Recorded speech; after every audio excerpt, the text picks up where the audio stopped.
Hello and welcome, and thank you for joining with me once again. If you're new to this broadcast, this is something we do Monday through Friday. We call it our daily devotional, and it's just really something that simple that we go through the Bible, usually a book at a time, verse by verse, and look at what the Word of God says in terms of our life and how we live it in this present world. One of the great challenges that we face, that I think Christians throughout all history have faced, is how do you consistently live out your Christian life? And I believe that the key is essentially found in staying in the Word of God, staying within the Scriptures. And so one of the things that I hope that these daily broadcasts help you to do is develop a regularity, a consistency in your day-to-day time with God. It's something that I developed early on in my Christian life, almost some 50 years ago, and I've just made it a regular part of my life. I find that before I eat food or anything else, I need to have some time with God and His Word. And so I'm hopeful that these daily devotionals will serve you in that same way and help you to develop that habitual pattern of looking to the Word of God. Well, over the last several weeks, we've been looking at the little letter of James, and some people call it the Proverbs of the New Testament.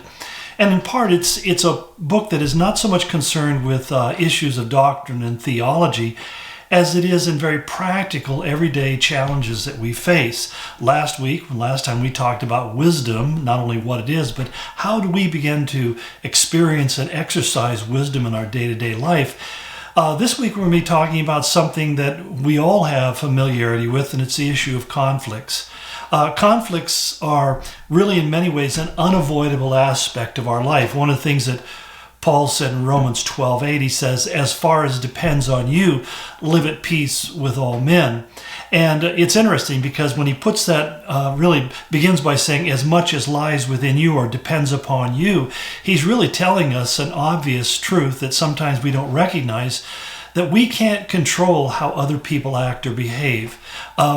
We can influence or respond to people, but in the end of the day, if somebody wants to be contentious and they want to fight and argue and disagree, there's really nothing you can do. All you can control is how you react to it. I love something that Abraham Lincoln said many years ago. He said that when he sees a rabid dog running down the street, rather than confront it, he just steps aside and lets it go on. And there's some people who are just angry people looking at some place or someone to be angry with. And you learn early enough that it's fruitless to try to enter into a conversation and resolve that issue, because if they don't want to be at peace with you, there's no way that you can possibly get you there. And so that's what we have to understand. There's some people who just have an antagonistic view towards the world and to everybody else that they encounter into it. For some people, it's a way of controlling the conversation, whether it's the person who always says no to everything that's ever brought up, or it's the person who simply continually finds one issue after another, and you can never get a resolution because they really aren't looking for resolution. So we have to begin, when we talk about conflict, to understand that there are limitations to how far we can go in controlling conflicts. And that's why we have to begin many times by looking at our own self. Because broken relationships are without question the most painful thing that we go through in our life. I mean, even when we talk about loved ones passing away, really what makes it so painful is the relationship we have with them we now cannot have until we're in heaven with them and can begin to restore that communicative relationship. But in this life, when we have broken relationships, it's not like you can just simply close that chapter of your life and move on. That's with you the rest of your life. Now, it doesn't have to be something that nags and eats at you 24/7, but at the same time, that severance of that relationship will always be something that's painful in your heart. And there will always be, in the normal relationship, a desire to find a way that we can restore the relationship. And as we often find, that's based upon communication. But one of the things I think we need to also recognize is that relationships are fragile. They should never be taken for granted. We should never assume that we're just going to get along with everybody, especially if you're talking about a marriage relationship. Healthy relationships require a lot of energy and input from you, a giving of yourself in both verbal and physical and emotional ways in such a degree that people can begin to build bridges of communication, and they maintain that bridges.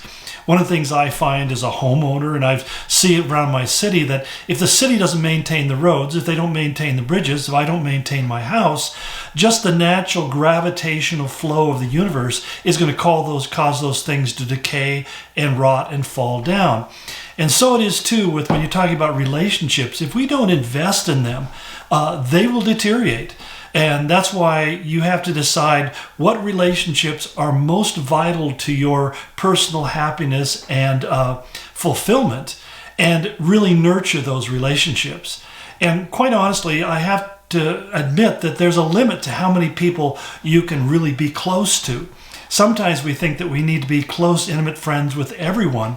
Not only is that not wise, because not everybody can be trusted with the sensitive and personal information about our lives, but also we have to understand that to really develop the depth of relationship, that takes time and investment. And really, we talk about not just quality time, but we talk about an amount of time.